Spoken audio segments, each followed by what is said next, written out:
4.11 saya ditanya seorang wartawan, Japri, Mas, kata dia, berapa kira-kira yang datang? Saya asal ngomong aja, 20.000. Yang datang 2.300.000. Kemarin saya ditanya dari daerah, ya, Ustaz, berapa kira-kira yang hadir besok pada tanggal 2 Desember? Ya, sekurang-kurangnya 3 juta ada. Masa sebanyak itu? Kan sepi, nggak seperti 4.11. Ya, kita coba lihat sajalah.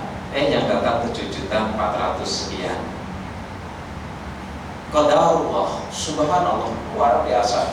Ketika media memberitakannya nggak benar, miring-miring, ya, kita coba rapat dengan keterbatasan biaya, kita bikin media sendiri yang boleh untuk live kita. Akhirnya kita membuat media center GNPF.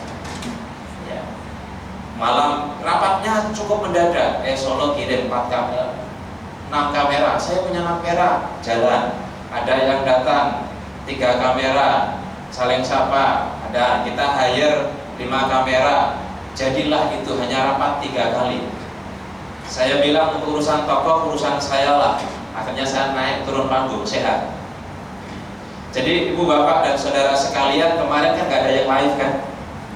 Yang live cuma streaming kita, ya. Karena sama polisi disuruh di luar. Kabel itu maksimal 200 meter. Mereka lebih dari 200 meter, makanya gak bisa live. Oleh karena itu ini luar biasa. Sempat gontok-gontokan dengan anggaran 90 juta. Hampir gak dikasih, kalau gak dikasih gak punya.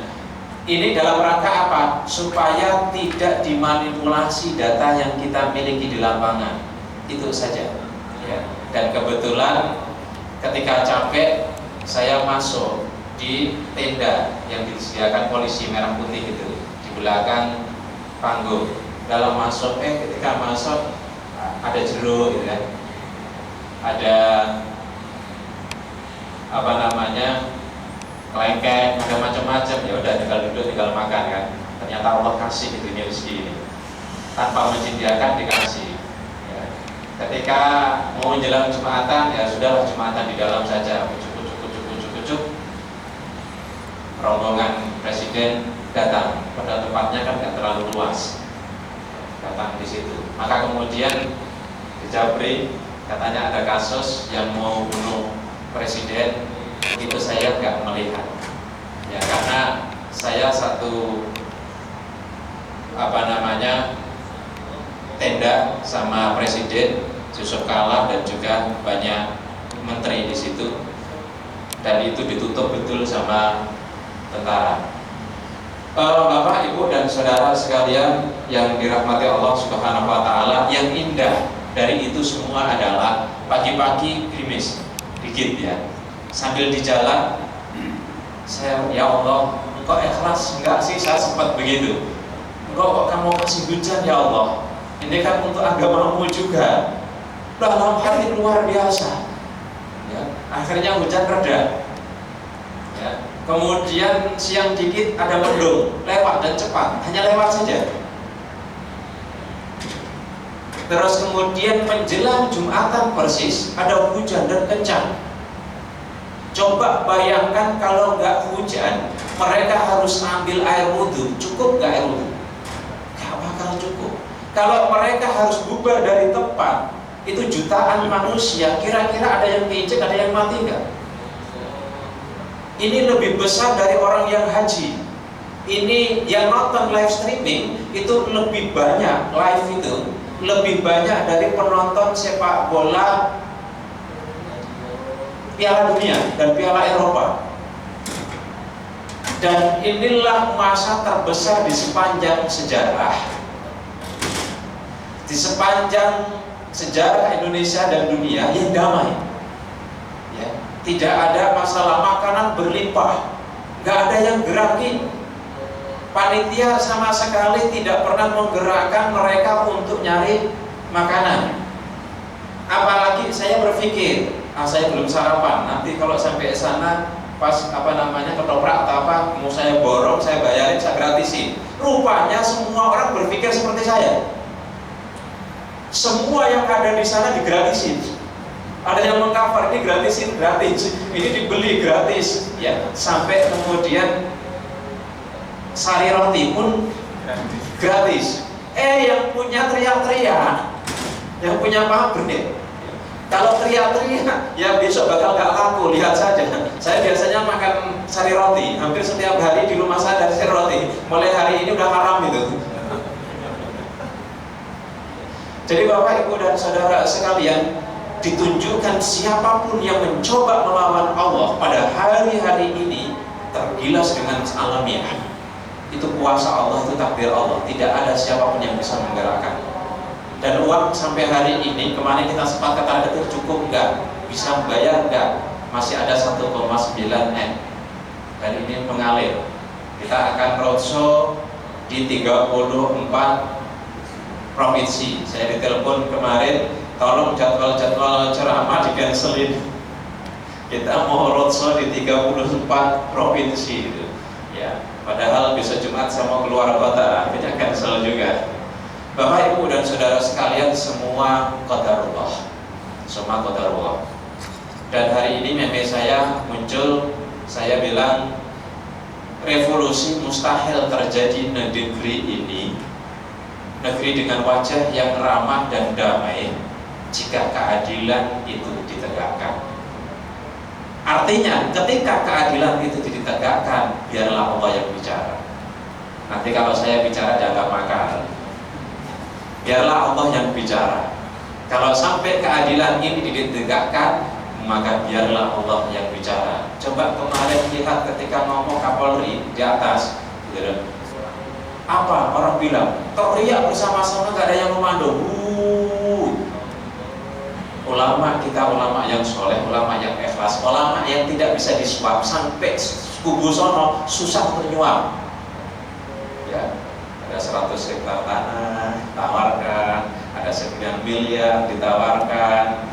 Ya, saya tidak sebut siapa yang ngasih dan siapa yang dikasih, nanti saya dituduh fitnah.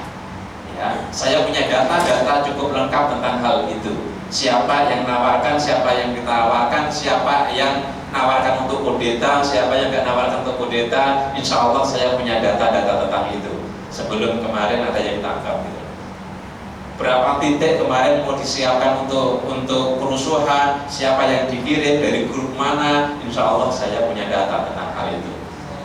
Malam hari, kebetulan di kamar saya dari hari Senin itu di hotel, dari satu hotel ke hotel yang lain. Di kamar saya lagi ngumpul, utusannya Prabowo datang ke kamar saya bilang, siapa yang akan ketemu sama Presiden 15-20 orang. Kemudian kita rapatkan, kita tolak. Sudah telat Presiden nawari. Kenapa? Kemarin tanggal 11/4 tanggal 4 bulan 11 kita mau ketemu, dia lari. Ketika sekarang kita nggak mau ketemu, dia nawari. Kan kita tidak demo di depan istana kan, bukan dalam rangka bertemu. Kita hanya pengen ya doa katanya kan, ya doa itu pelengkap ya, doa itu pelengkap.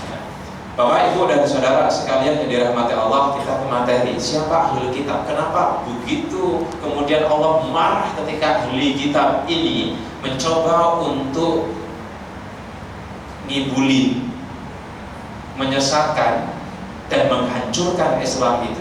Saya mau tanya, ahli kitab kafir nggak? Ahli kitab itu Yahudi, Nasrani, Majusi, kafir nggak? Kok ragu? Ahli kitab kafir nggak? Ahok ahli kitab nggak? Loh, saya nanya, Ahok ahli kitab nggak? Enggak, kita patokannya Al-Quran saja, jangan yang lain-lain. Ahli kitab kafir nggak? Kafir. Ahok ahli kitab nggak? Ahli kitab. Berarti Ahok itu kok susah banget. Enggak, patokan Al-Quran, enggak makar, enggak fitnah. Ini benar ini ya. Coba kita lihat ya. Ali Imran 67, maka Ibrahimu Yahudiyya wala Nasraniyan walakin kana hanifan musliman wa ma kana minal musyrikin. Ibrahim bukan Yahudi, bukan Nasrani, tetapi hanifan muslimah, muslim. Anak turun dari Ibrahim itu dari Ismail, yaitu Nabi Muhammad. Dari Ishak itu ada Yakub, ada Yusuf, ada Musa, ya, ada dan seterusnya sampai Isa. Itu semua mestinya mengikuti agama Nabi Ibrahim. Tidak mungkin beda dengan Nabi Ibrahim. Sementara Nabi Ibrahim itu bukan Yahudi, bukan Nasrani, berarti Nabi Musa itu bukan Yahudi, Nabi Isa bukan Nasrani. Dan terkonfirmasi oleh pendeta, para pendeta bicara bahwa istilah Nasrani itu datang belakangan pasca Nabi Isa, pasca Yesus Kristus. Jadi itu berarti bahwa Nabi Musa tidak sekali-kali membawa agama Yahudi, Nabi Isa tidak sekali-kali membawa agama Nasrani. Istilah itu muncul belakangan pasca Nabi Musa dan pasca Nabi Isa. Clear, jelas. Dari istilah saja berarti sudah salah, sudah keliru, sudah bias. Kalau sudah istilah nama ini sudah bias, konsep sudah bias, maka kesananya semua ajarannya akan bias. Ini filosofi kita menganalisis sesuatu. Baik. Ali Imran 65 Allah katakan, ya ahlal kitab lima tuhajuna fi Ibrahim wa ma unzilatit Taurat wal Injil illa min ba'di afala taqilun. Wahai ahli kitab Nasrani, Yahudi khususnya, kenapa engkau berargumentasi, berhujah, punya dalil bahwa Ibrahim itu sesuai dengan agamamu, agamamu itu agama Ibrahim? Keliru, salah. Wa ma unzilatit Taurat, dan Taurat itu adalah Taurat yang dibawa oleh Nabi Musa. Salah, karena Taurat kalian itu sudah beda. Wal Injil, dan Injil kalian perjanjian baru, ada Matius, Markus, Yohanes, dan Lukas, satu dengan yang lain saja bertentangan. Bagaimana kau klaim sebagai sebuah kebenaran dari Allah? Illa min ba'di, semua perubahan itu, semua argumentasi itu, semua dalil itu kalian lakukan pasca Ibrahim, pasca Injil, pasca Taurat. Afala ta'qilun, kenapa engkau tidak gunakan otakmu?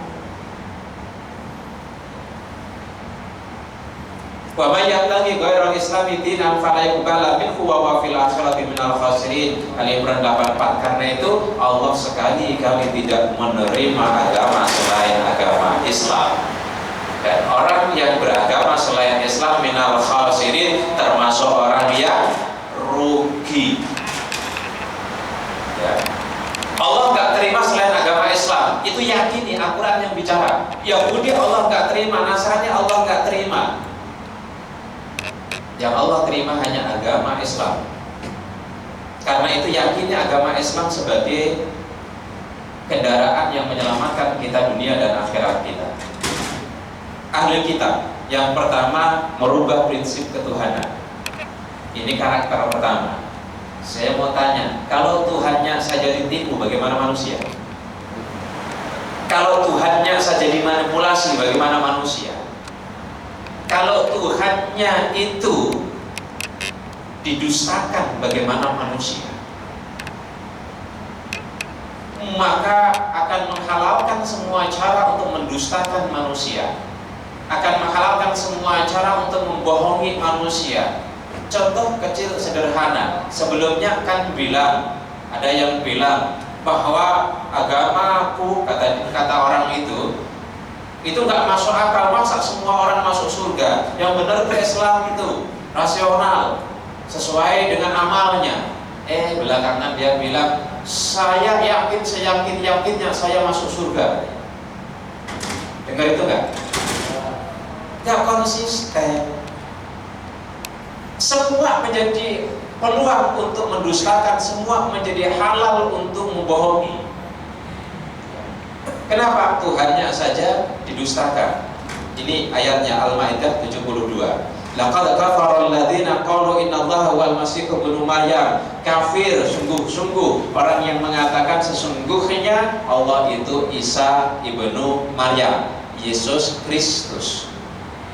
Jadi orang yang mengatakan bahwa Isa itu adalah Tuhan, kafir. Sementara waqala al-Masihu Isa al-Masih, Yesus Kristus sendiri berkata, ya Bani Israel, wahai Bani Israel, u'budullaha rabbi wa rabbukum, sembahlah Allah Tuhanku dan Tuhan kalian. Isa saja meminta kepada orang-orang yang mengikutinya untuk menyembah Allah sebagai Tuhannya dan Tuhan mereka. Kenapa mereka justru menjadikan Isa sebagai Tuhan mereka? Dan dalam Konsili Nisea tahun 325 ditetapkan Isa sebagai anak Tuhan, dan Konsili Konstantinopel ditetapkan bahwa Roh Kudus sebagai Tuhan tahun 381. Innahu may yusyrik billahi faqad harramallahu 'alaihil jannah. Barang siapa yang mensekutukan Allah, maka haram baginya surga. Kalau ditanya orang Kristen sama orang Yahudi masuk surga atau masuk neraka? Neraka. Ini ayatnya. Udahlah, gak usah dianalisis, gak usah ditafsirkan macam-macam. Wa ma'wahun nar, kembali mereka adalah neraka. Wa ma lidzalimina min ansor, kedaliman mereka membuat mereka tidak akan mendapatkan pertolongan di akhirat. 73. Laqad kafara alladziina qalu innallaha tsalitsun salasa. Sungguh kafir orang-orang yang mengatakan bahwa Yesus Allah itu adalah unsur dari 3 Tuhan. Wa ma min ilahin illa ilahu wahid. Ilahu wahid, tidak ada Tuhan kecuali Tuhan yang satu. Wa illam yantahu amma yaquluna lamassanna alladziina kafaru minhum 'adzabun alim. Jikalau mereka tidak berhenti mengakui Allah itu sebagai satu dari 3 Tuhan, Trinitas, maka akan mengenai orang-orang kafir itu adzabun alim, siksa yang pedih. Jelas, tegas, dan terang-terangan Allah katakan dalam ayat ini. Kalau kemudian orang mengatakan orang Yahudi Nasrani yang bertim Tuhan 3 itu masuk ke dalam surga, itu bohong. Ya. Tidak sesuai dengan Al-Quran. Karena itu kewajiban bagi kita untuk mengajak kepada mereka sebagaimana Ali Imran 64. Kul, katakan ya ahlal kitabi, wahai ahli kitab, ta'alau ila kalimatin sawa'im bainana wa bainakum alla na'budu illallah. Ayo kita kembali kepada kalimat thayyibah, mempertuhankan satu Tuhan yaitu Allah, antara kalian dan aku, untuk tidak menyembah kecuali kepada Allah, wala nusyrika bihi syai'a, dan tidak sekali-kali mensekutukan Allah dengan Trinitas itu. Wala yattakhidha ba'duna ba'dan arbaba min dunillah, tidak menjadikan sebagian kita dengan sebagian yang lain arbaba min dunillah, sebagai Tuhan selain Allah. Fa in tawalau, maka jikalau mereka berpaling, faqulu syhadu bi anna muslimun, katakan kepada mereka, saksikan bahwa kami muslim. Lakum dinukum waliyadin. Engkau tidak mau ikut kepada kami, gak apa-apa. Kita masing-masing. Aku gak akan ganggu agamamu, engkau jangan ganggu agamaku. Aku tidak akan menghinamu, engkau jangan menghinaku. Kalau dia bicara menjelekkan Al-Quran di kalangan mereka, silakan. Kalau mereka menjelekkan umat Islam di kalangan mereka, silakan. Kalau mereka menistakan Al-Quran di kalangan mereka, silakan. Kalau mereka menghina Nabi Muhammad di kalangan mereka, silakan. Tapi jangan sekali-kali menghina itu di hadapan kami. Begitu juga kita boleh bicara Al-Quran, bicara untuk konsumsi internal. Bagaimana orang kafir itu, bagaimana ahli kitab itu, bagaimana Nasrani itu, bagaimana Yahudi itu, boleh internal kita. Jangan sekali-kali kita ngomong kepada mereka, kafir masuk neraka. Gak boleh. Al-Quran melarang kepada kita untuk menjelek-jelekan Tuhan mereka di depan mereka. Itu berarti kita menjelek-jelekan Tuhan kita. Itu etika sosial. Bicara Al-Quran tentang keburukan mereka, tentang hakikat mereka, tentang aib mereka, boleh. Al-Quran memang bicara itu. Al-Quran kan untuk kita. maka dibicarakan di kalangan kita, bukan di kalangan mereka.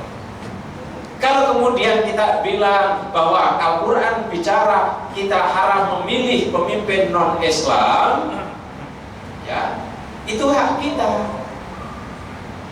Kan kita tidak ngomong, hei orang Nasrani jangan pilih orang Nasrani, enggak. Hei orang Yahudi jangan pilih orang Yahudi, enggak. Itu melanggar hak asasi manusia. Tapi kalau kita bilang kepada umat Islam, hai umat Islam, jangan engkau pilih orang kafir itu sebagai pemimpinmu, karena Allah melarang di dalam Al-Quran dan ayatnya cukup banyak. Hak kita. Kemudian mereka marah. Gak ada urusan gubernur dengan urusan agama, gak ada urusan kepemimpinan dengan urusan agama, gak ada urusan presiden dengan urusan agama. Bapak, Ibu, dan Saudara sekalian, itu dusta mereka. Dari mana kita mengatakan itu dusta? Lihat hasil survei. Survei yang dirilis oleh Indobarometer, survei yang dirilis oleh LSI, survei yang dirilis oleh Polmark, dan survei-survei yang lain.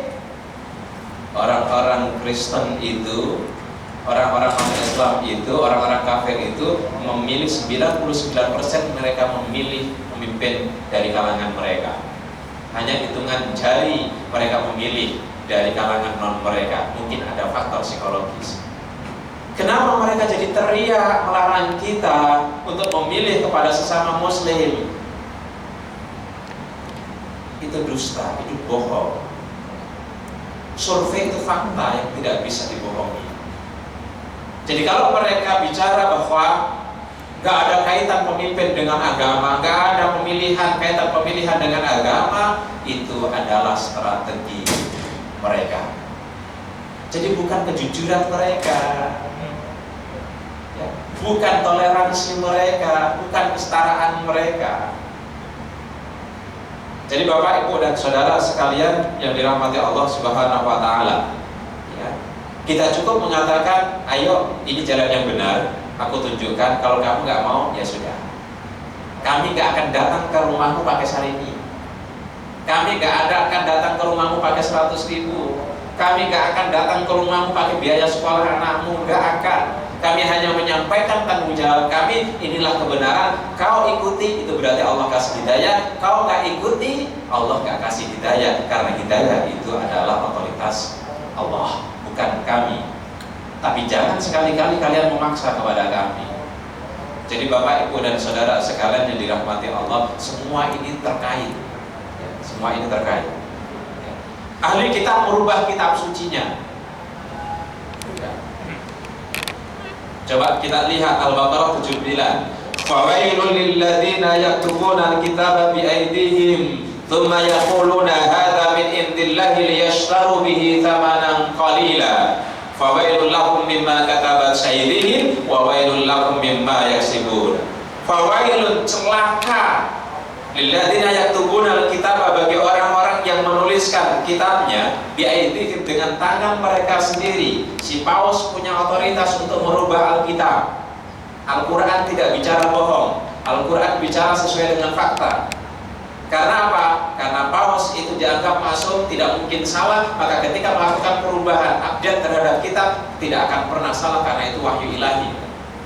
Tsumma yaquluna hadza min indillahi, kemudian mereka berkata ini dari sisi Tuhan, Tuhan Allah.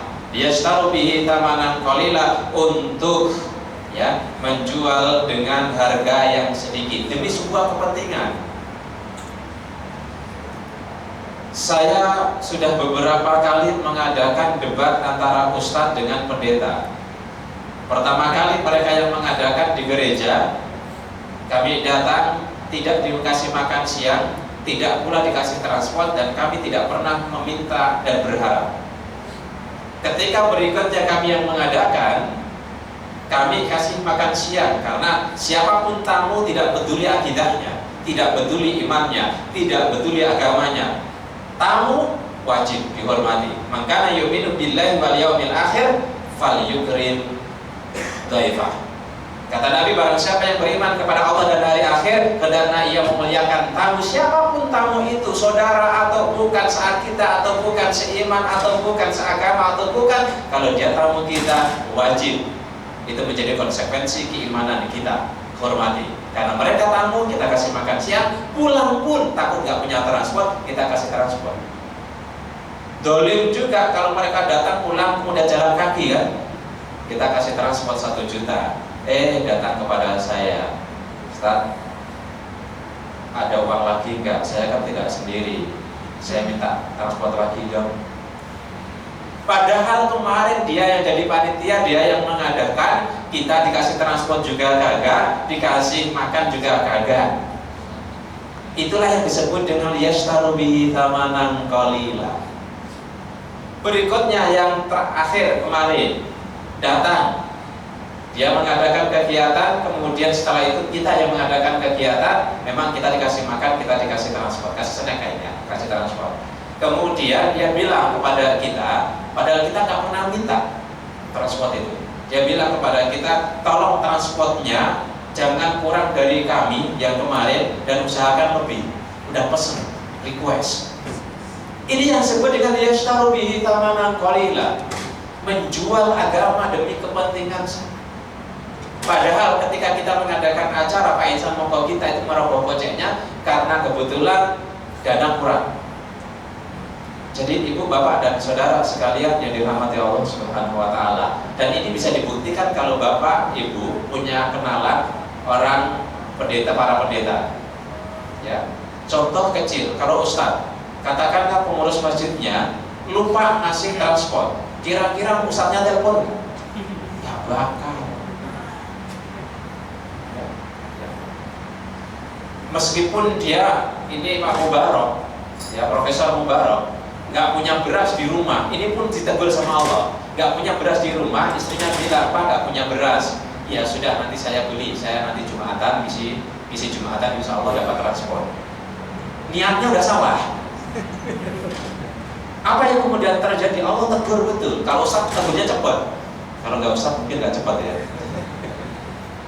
Jumatan, selesai Jumatan ngobrol balik, pengurusnya lupa ngasih transport. Sampai karena dia butuh beras, dia balik, pura-pura dia ketinggalan, pengurusnya masih nggak ngeh. Sampai 3 kali beliau cerita, akhirnya pulang ditanya, mana berasnya Pak?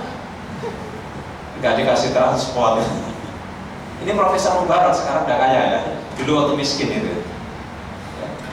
Subhanallah. Ada juga namanya Ustadz Bambang Irawan, Dr. Bambang Irawan, mungkin pernah misi di sini, misi di Medan.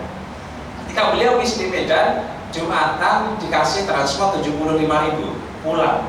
Di tengah jalan ditelepon sama pengurusnya, Ustadz mohon maaf ya, kenapa? Ustadz tadi menerima transport ya, iya. Mohon maaf Ustadz, itu kelebihan 25.000 karena dari kami aslinya 50. Nanti saya ambil Ustadz ya. Oh iya, diambil ke rumah sama pengurusnya 25.000. Itu sekitar 2 tahun yang lalu.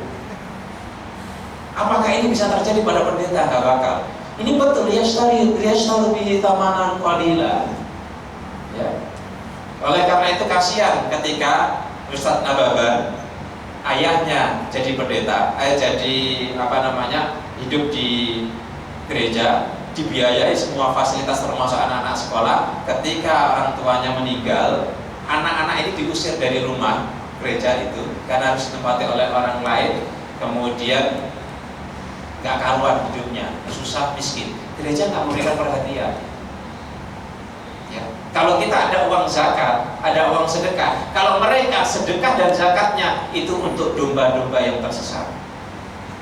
Siapa mereka? Orang yang belum mau masuk dalam agama mereka. Inilah yang harus, anak yatim santuni, fakir miskin kasih, nggak bisa sekolah biayai. Untuk mereka sendiri enggak. Apa dalilnya? Di dalam Yohanes itu dikatakan kalau ada 100 domba, 1 tersesat, jangan engkau urusi yang 99, urusi yang 1 tersesat tadi.